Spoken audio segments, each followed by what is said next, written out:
नमस्कार।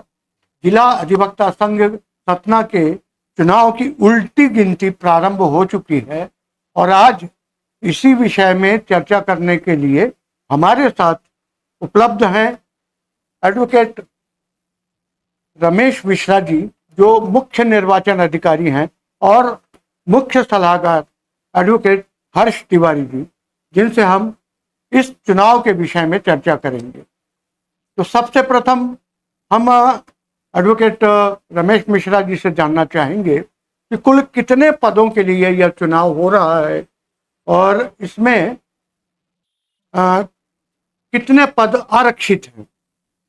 देखिए, जिला अधिवक्ता संघ में 6 पद हैं और 5 कार्यकारिणी के पद। इस तरह कुल संख्या जो होती है 11 लोगों का चयन करना होता है जी। और इस बार आरक्षण सुनिश्चित किया गया है, महिला आरक्षण जी। तो कोषाध्यक्ष का पद महिलाओं के लिए आरक्षित किया गया है। इसी तरह 5 कार्यकारिणी सदस्यों में से 3 पद अनारक्षित हैं व 2 पद महिला के लिए आरक्षित किए गए। तो मैं एडवोकेट हर्ष तिवारी से जानना चाहूँगा, ये ऐसा पहली बार हुआ है कि महिलाओं के लिए इसमें पद आरक्षित किए गए हैं। इस विषय में आप क्या कहना चाहते हैं? ये बात सही है कि सतना यहाँ पे जो जिला अधिवक्ता संघ चुनाव हो रहा है, ये पहला मौका है कि जब महिला अभ्यर्थियों को मौका मिलेगा। तो जैसा स्टेट वार में और सुप्रीम कोर्ट का जैसे गाइडलाइन है कि महिलाओं को प्राथमिकता दी जाए, तो उसी के अनुरूप सतना जिला अधिवक्ता संघ में भी ये व्यवस्था की गई है और कोषाध्यक्ष का पद महिलाओं के लिए आरक्षित है और साथ ही कार्यकारिणी में दो पद हैं आरक्षित उसके लिए। तो जहाँ पर ये अपना चुनाव में पार्टिसिपेट कुल कौन से पद महिलाओं के लिए आरक्षित हैं? कोषाध्यक्ष का पद है और कार्यकारिणी के लिए 2 पद। कुल 3 पद महिलाओं के लिए आरक्षित रखे।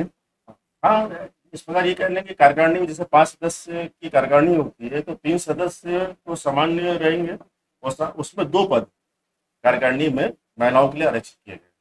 कुल कितने पदों के लिए चुनाव हो रहे हैं? कुल 6 पद तो हो गया, अध्यक्ष से मिलाकर ग्रंथपाल कोषाध्यक्ष तक 6 पद होते हैं और कार्यकारिणी 5 लोगों की रहती है।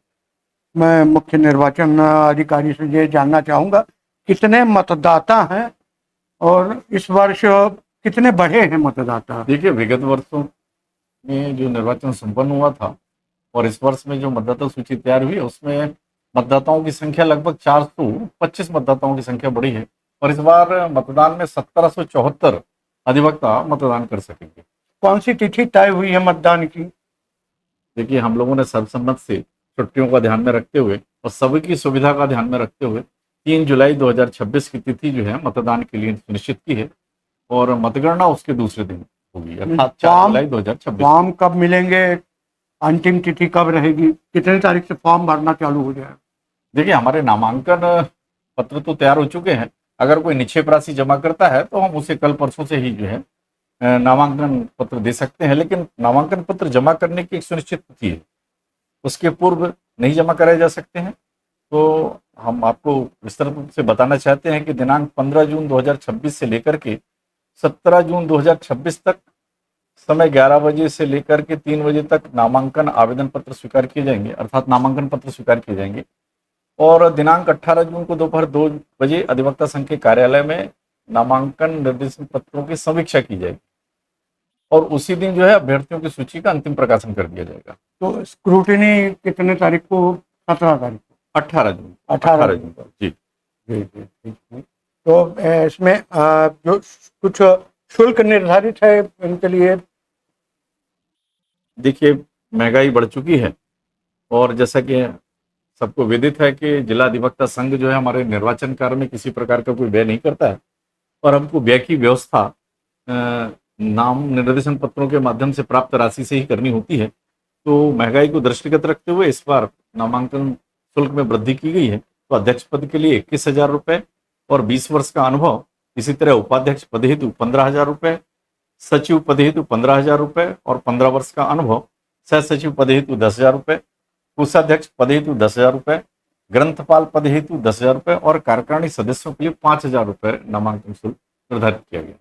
ये मैं एडवोकेट हर्ष तिवारी जी से जानना चाहूँगा कि जो हर वर्ष मुद्दा उठता है, विषय उठता है कि नॉन वर्किंग मतलब जो नॉन प्रैक्टिसिंग लॉयर्स, इनका जो वोटर्स हैं, उनके विषय में क्या कुछ तय हुआ है आप लोगों का कि जैसा पहले से?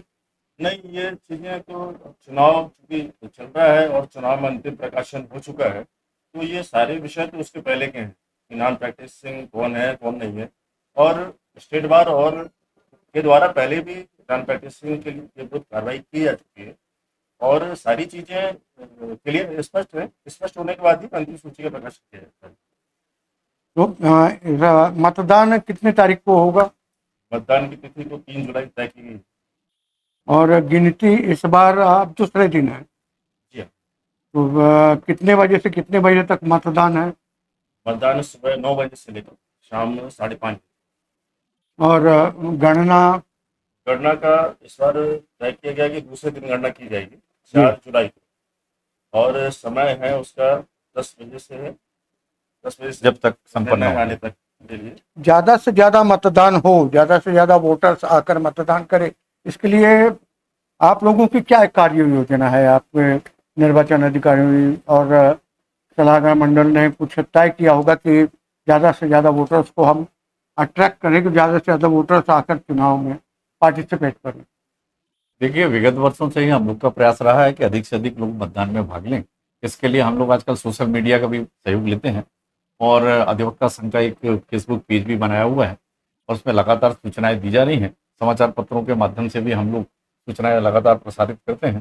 तो आशा करते हैं कि लोग इससे उत्साहित होंगे और मतदान में बड़ी संख्या में भाग लेंगे। अधिवक्ता संघ की ओर से प्रत्याशियों को क्या कुछ विशेष सुविधा उपलब्ध कराई जाएगी या? ये सुविधा से मतलब क्या है? मुझे सुविधा से मतलब जैसे हमारा आपका फेसबुक पेज है या ये फेसबुक में जो ये है हाँ, इस प्रकार अकाउंट है, उसके माध्यम से आप उनको मौका देंगे कि वो 2 मिनट का समय उनको दिया जाएगा कि अपनी बात कह सके, ताकि ज़्यादा से ज़्यादा लोगों के पास वो पहुंच सकें। ऐसा कुछ प्लान? देखिए, इस विषय पर हम लोग सतत विचार कर रहे हैं।